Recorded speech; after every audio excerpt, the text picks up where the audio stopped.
À Koudougou, dans un quartier tranquille, vivait Jonathan, un homme respecté, travailleur infatigable, qui élevait seul son fils Happy, un garçon vif, souriant, âgé de 10 ans. La mère de Happy n'était plus dans leur vie depuis longtemps, et Jonathan faisait de son mieux pour lui donner l'amour et la stabilité dont il avait besoin. Un jour, Jonathan fit la rencontre de Noélie, une jeune femme douce, chaleureuse, attentive. Dès leur première rencontre, elle s'intéressa sincèrement à Happy. Elle jouait avec lui préparait ses repas préférés, l'aidait à faire ses devoirs. Happy se sentait aimé, protégé, et Jonathan, voyant cette affection maternelle, sentit renaître en lui l'espoir d'un foyer complet. Peu à peu, il tomba amoureux de Noélie. Quelques mois plus tard, ils se marièrent. Mais dès que l'union fut scellée, Noélie changea.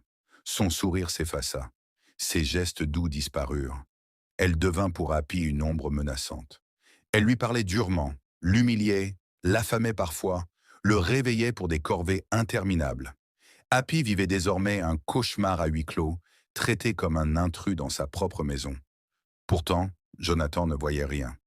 Toujours au service, souvent en mission, il rentrait épuisé, et Noélie redevenait devant lui une épouse parfaite et une mère modèle. Alors Happy se tut. Il endura. Il pleurait en silence la nuit, mais au fil du temps, il transforma sa douleur en force. Il se répétait: ce n'est pas une punition, c'est une formation. Je deviendrai quelqu'un. Quelques années plus tard, Noélie donna naissance à une petite fille. Une belle fillette que Happy aima immédiatement, sans rancœur.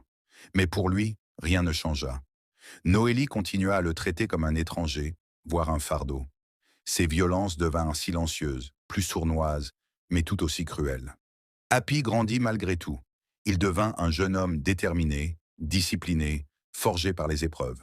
À sa majorité, Happy passa un concours national prestigieux. Il y réussit brillamment. Quelques années plus tard, il devint directeur général d'une grande société de la place. Sa réussite étonna tout le monde. Son intelligence, son calme, son sens du devoir, tout cela venait de quelque part. Avec son premier salaire, il prit en charge les besoins de son père, désormais proche de la retraite. Il aida aussi sa petite sœur qu'il aimait profondément, car elle n'était coupable de rien.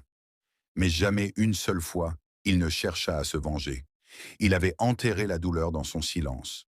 Un matin, Noélie tomba gravement malade, une maladie qui exigeait une opération urgente et coûteuse.